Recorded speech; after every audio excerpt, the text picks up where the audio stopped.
So we have the privilege this morning of hearing from Joan Wright this morning. Some of you may not know her as well, some of you might.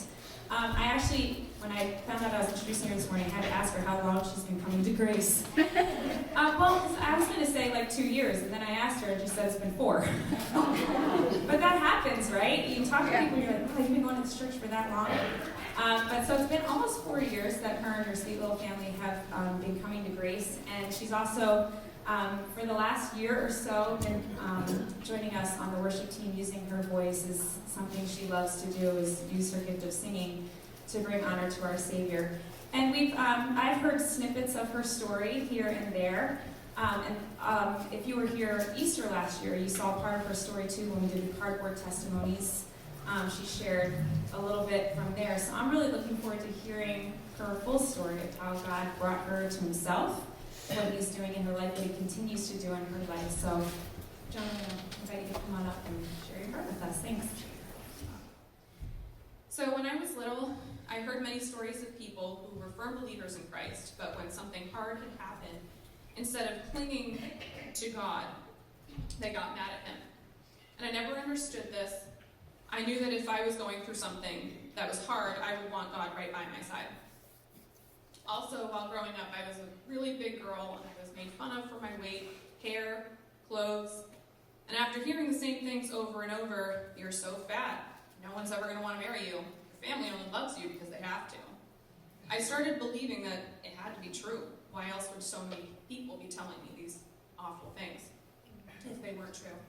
At least that's what my child brain thought. And I didn't like me either. So fast forward, in the winter of 2009, I was babysitting for my doctor and her then 3 girls.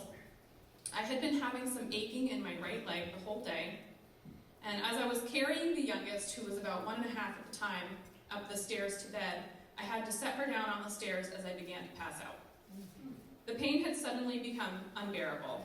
I was able to ask her sister to get her up the stairs as I laid on the stairs trying to remain conscious. I remember sitting in the dining room after that, staring at the door for 2 hours waiting for the parents to come home.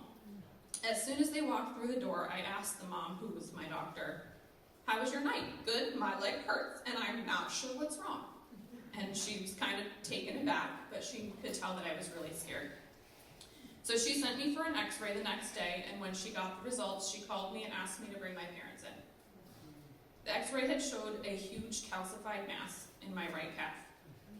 We went to UMass and had some tests run. They had told me that the results would come back in 2 weeks. 3 weeks later, and at least 2 calls a day to the doctor's office every day, my doctor, who's the girl's mom, called me and asked before my night class that I was at my college ready to go to, and she could come to my college and sit down and talk with me.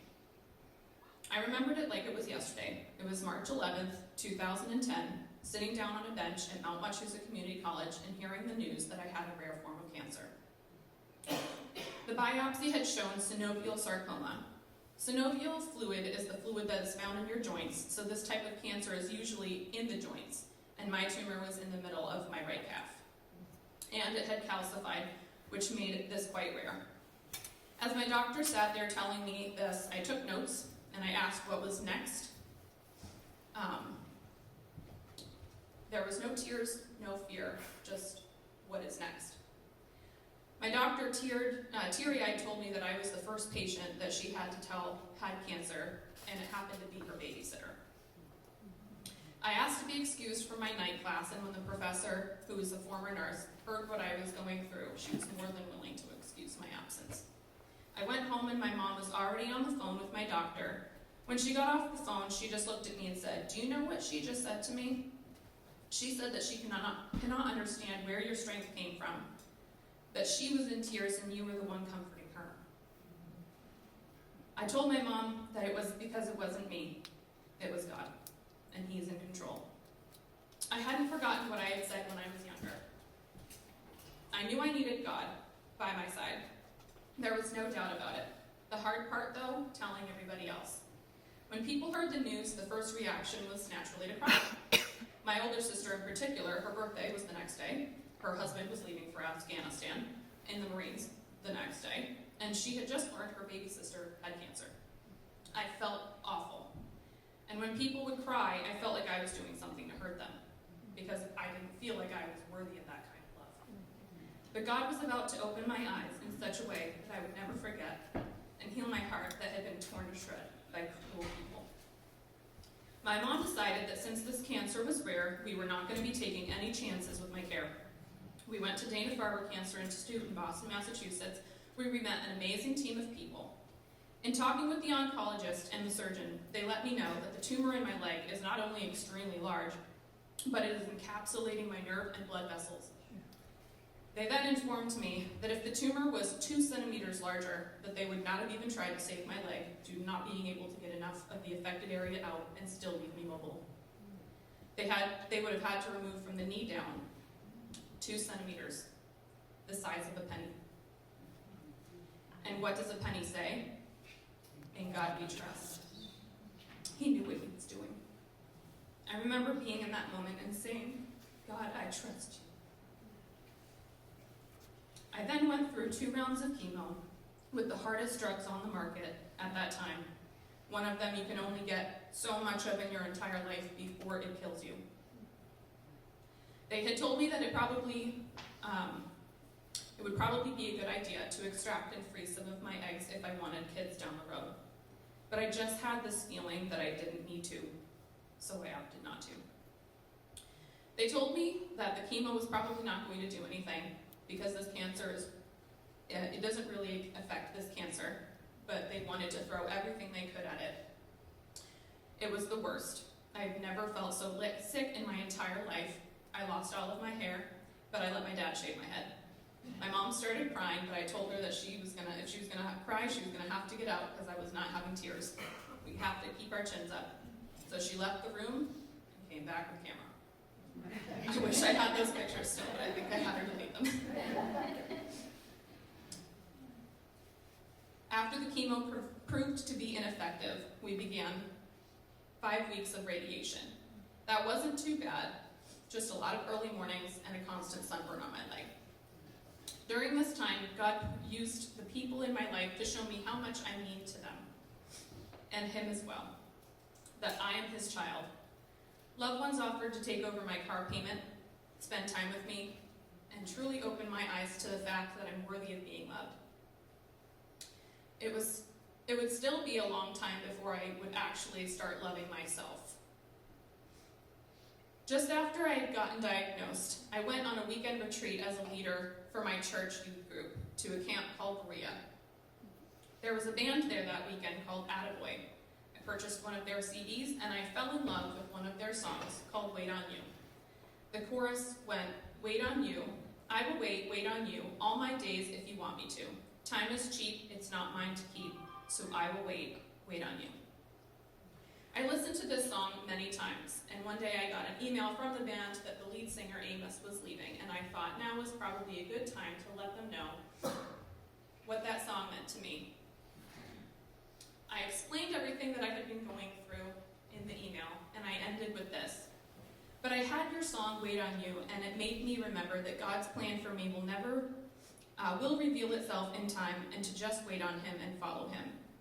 He allowed this cancer to happen, and he will use it for his wonderful glory. I have already seen this unfortunate predicament being used by him already to give hope for others, my kids in the youth group, and even to prove to me that I am loved and worthy and worth something to many people, which I had been doubting all my life. I just wanted them to know how much I appreciated the song that they had written and what it really meant to me.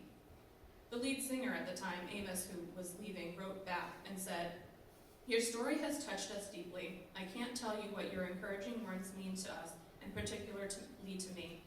When I wrote the lyrics to that song, I never dreamed what it might be used to uplift and uphold people. I thought I might have known what it felt like to wait for God, but hearing your story, I'm very sure I had absolutely no clue. I'm praying for you today and hope you know how significantly you have impacted my life through this one email. A year later after this, I was actually working at Berea. This was all said and done. Surgeries already happened, and Bad Boy was at the camp, and I was able to talk to them in person about the letter. One of the members had told me while they were packing up that that song wasn't that song when Amos went in to record it that day. It was something completely different. He told me that Amos sat down with one other person and wrote what is now Wait on You in a half hour. He then went on to tell me that after reading my email, it's obvious that God had given Amos that song. And even if I was the only person that it ever touched, that it was worth it. On August 4th, 2010, I went in for my surgery on my leg. As I was waiting for everything to begin, the surgeon came in to see how I was doing. I was extremely scared. I asked him what I could expect to wake up to. He said the best case scenario is that I'll have to wear a leg brace and use a walker for the rest of my life. He anticipated he would have to remove some muscle, shave down some of my bone, and take 2-inch radius of all other tissue out to make a clean margin. I did not dare to ask what the worst case scenario was. I cried until I went under. The 4-hour surgery turned into a 5.5-hour surgery, and the 2 surgeon specialists turned into 3 in a very touchy moment. The tumor had almost completely calcified through, and my nerve and blood vessels were very much stuck. They called in a vascular specialist who, by the grace of God, was able to scrape both my blood vessels and my nerves out of the tumor intact. Then, when they examined the tumor they found the majority of the tumor was completely dead. Only the very center of the tumor had living cells in it. They only had to take out my long flexor group muscles. And when I woke up, I remember the nurse and doctors rejoicing. Everyone was so happy. One of the nurses looked at me, smiling ear to ear, and said, "You're going to be able to walk." In the moment, though, I was so out of it, I didn't understand what was happening. What I do remember is that I didn't want to be alone. So I asked the nurse nearest to my bed to hold my hand. I still to this day don't know who she is. She might have been an angel. She pulled up a medical tray and a stool, sat down next to me, and held my hand while she filled out medical charts for an hour. She didn't know me. She didn't have to do that for me. She went above and beyond. And it was God who put that person in my path.